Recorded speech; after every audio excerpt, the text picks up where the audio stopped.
আসসালামু আলাইকুম। সবাই কেমন আছেন? আশা করছি সবাই সুস্থ আছেন, ভালো আছেন। আলহামদুলিল্লাহ আমরাও ভালো আছি। তারপরেও এটা তো মুখের কথা, ভালো থাকি আর আপনারাও ভালো আছেন। কারণ দেশের যে অবস্থা সেই অবস্থায় তো মানুষ কখনোই ভালো থাকে না। তারপরেও এখন মুখের এটা বলা, এটাই বলছি। তো আমি এখানে কিন্তু 5:30টার দিকেই আমি এই ভিডিওটা করছি আজকে। যে ডাইনিংটা পরিষ্কার করে নিচ্ছি। আর আপনাদের ভাই বলে চলো আজকে একটু গ্রামে যাই।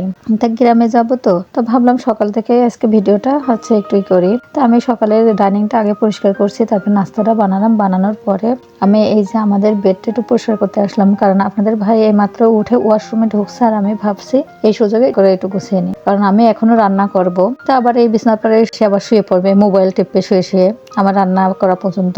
কারণ আমি গ্রামে যাব, আমার খালা শাশুড়ি মা আবার একটু অসুস্থ, তো ওনার জন্য একটু খাবার নিয়ে যাব। গ্রামের থেকে এক বৌমা একটু খাবার পাঠাইছিল আমাদের বাটিতে করে, তো ওই বাটিটাও দিতে হবে। তা ভাবলাম ওই বাটিতেও একটু খাবার দিয়ে দিব। তা আজকে বিরিয়ানি রান্না করব। তা এইগুলো করে নিচ্ছি। পরে আপনাদের ভাইয়ের ওইটা বেডরুমটা পরিষ্কার করলাম, করার পরে আমি চলে আসলাম। এসে তো যারা আমার ভিডিওটি দেখছেন তারা একটা লাইক দিবেন, কারণ আপনাদের একটা লাইক আমাকে আরো একটি নতুন ভিডিও বানাইতে উৎসাহিত করবে। আর আমার ভিডিও যদি আপনাদের কাছে একটুও ভালো লেগে থাকে তাহলে সাবস্ক্রাইব করে পাশে থাকবেন। বেল বাটনটি অন করে রাখলে আমি যে ভিডিওটাই দিব না কেন আপনাদের কাছে নোটিফিকেশন চলে যাবে। মেয়েদেরটাও একবারে একটু গুছিয়ে নিচ্ছি। ভাবলাম যে একটু গুছিয়ে নিই। আর মুরগি নিয়ে আসলাম, এই মুরগিটা কেটে রাখছিলাম। বেশি এটা হয়নি, মানে ডিপ হয়নি, কালকে কেটে রাখছিলাম। তো ওটা ভিজায় রেখে কিন্তু আমি এগুলো কাজ করতে আসছি। তো এইটা মেয়ের রুমটা আমি এবার একটু পরিষ্কার করে নিলাম। পরিষ্কার করে এই যে টেবিলের উপরে, তারপরে বিছানার পাতা অবস্থা খুবই খারাপ ছিল। তো এরাও পড়ছিল, ছোটটা পড়তে পড়তে আমি এবার ভাবলাম যে ওদেরটাও গুছিয়ে দিই। তা গুছিয়ে চলে আসলাম রান্নাঘরে। তো এই কৌটাগুলো পরিষ্কার করে নিলাম। তো এই কৌটাটা কিন্তু একটু পরেই পরিষ্কার করছি, কারণ আমি আগে মানে ভিজাইছি, মশলা টশলা সবকিছু করা আছে, করে নিয়ে তারপর ভাবলাম এগুলো করি। তাই এটা করতে করতে প্রায় আমার 6:30 কি 6টা এমনই বাজে এগুলো করতে। তবে আমি ভাবলাম যে একটু কৌটাগুলো একটু পরিষ্কার করে ফেলি, কারণ কৌটাগুলো কিন্তু খুব বেশি ময়লা ছিল না আমার, কারণ আমি রান্না করার সময় প্রায় দিনই পরিষ্কার করে ফেলি উপরের দিকে। মানে যেটা কৌটাটাই রান্না করি না কেন আমি হালকা করে যেই মানে যে থালা বাটি ধোয়, মানে সিং ধুই যেটা দিয়ে, সেইটা দিয়ে জালি নেটটা দিয়ে আমি সেই কৌটাটা ধুয়ে ফেলি। এই জন্য বেশি এটা ময়লা ছিল না। তাও ভাবলাম যে একটু কেমন যেন তেল তেল ভাব মতো হয়ে গেছে অন্য অন্য কৌটাগুলো। তা আজকে একটু ভালো করে একটু পরিষ্কার করে নিই। তা ওইগুলো পরিষ্কার করলাম, করে শুকানো হয়ে গেছে, একবারে কৌটাগুলো উঠে রাখলাম। আমি কিন্তু এটা করতে করতে আমার সব মশলাগুলোই, বিরিয়ানি রান্না করব সেই মশলাগুলো কিন্তু আমি সব কিছুই কমপ্লিট করে রেখে দিয়েছি। দিয়ে লেবুগুলো কাটলাম, কেটে আগে ভাবছি কৌটাগুলো উঠে নিই। তা উঠানো তো হয়ে গেছে। আমার এই যে আগে গোশটাও একটু ধুয়ে নিই ভালো করে, এখন ছাড়াই গেছে দেখলাম, কারণ হালকা করেই করা ছিল, বেশি এটা জমছিল না। তা আমি এখানে যে মানে পেঁয়াজের ব্রেস্তাটা আগে করে নিচ্ছি। আর আগে তো এখানে আমি এই যে মুরগির গোশটা আমি এখানে মেরিনেট করে রাখছি, টক দই দিয়ে, লবণ দিয়ে, সয়া সস দিয়ে, একটু ভিনেগার দিয়ে, এগুলো দিয়ে মেরিনেট করে রাখছিলাম প্রথম। তারপরে আমি এক প্যাকেট দিয়েছি, মানে মশলা, যে প্যাকেট মশলা আছে ব্রানের, সে মশলা দিয়েছি একটু।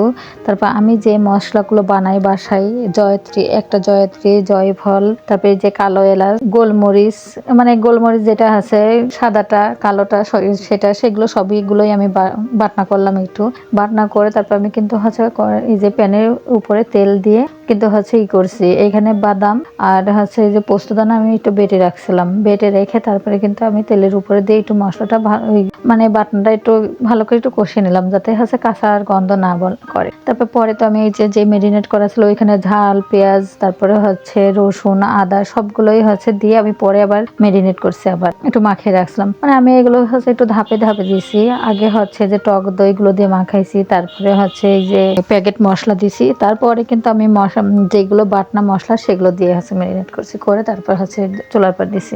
তারপর কয়েকটা যে কাঁচামরিচ দিয়ে দিলাম, দিয়ে একটু পরিমাণ মতো চিনিও দিছি। দিয়ে এই দেখি যে কড়াই, মানে ওই প্যানের উপরে হবে না, বেশি হয়ে যায়।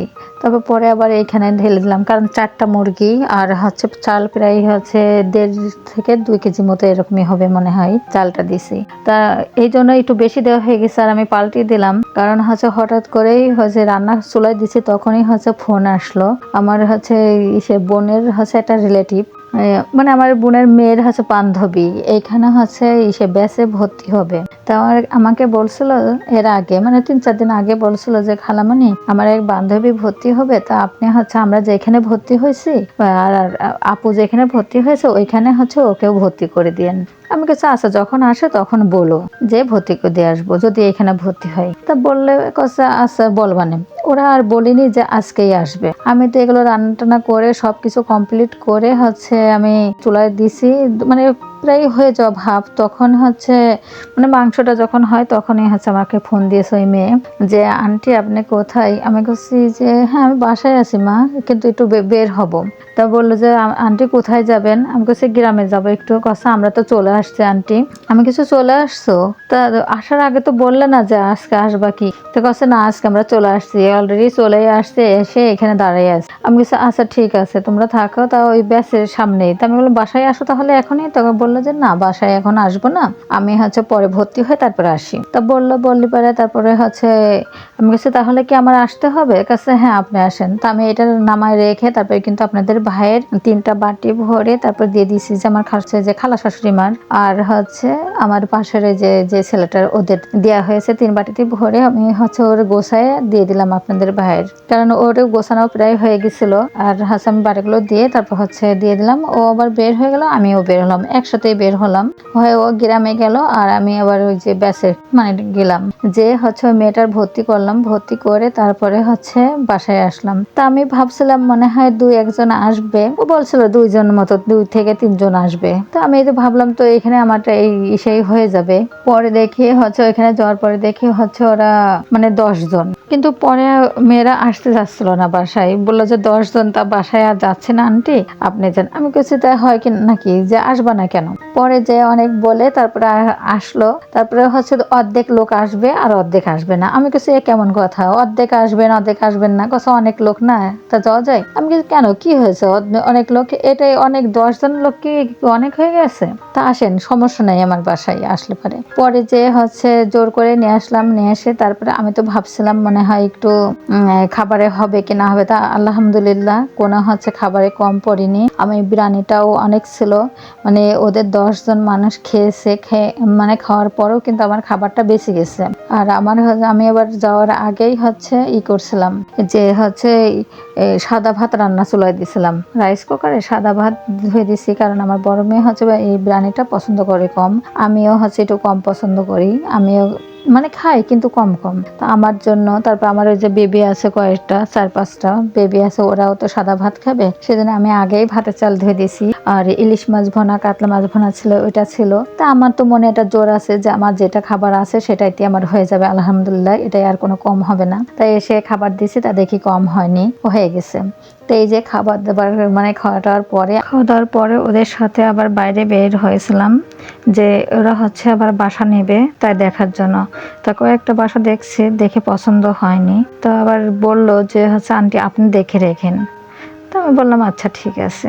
পরে ওদের উঠিয়ে দিলাম, এখান থেকে হচ্ছে রিক্সায় স্টেশনে যাবে, উঠায় দিয়ে আমরা বাসায় চলে আসলাম। আমি এই যে সন্ধ্যার সময় পরিষ্কার করছি, করে আপনাদের সাথে ভাবলাম আপনাদের সাথে একটু শেয়ার করি। তো এতক্ষণ ধরে যারা আমার ভিডিওটি দেখছেন তাদেরকে অসংখ্য অসংখ্য ধন্যবাদ। আসসালামু আলাইকুম, আল্লাহ হাফেজ।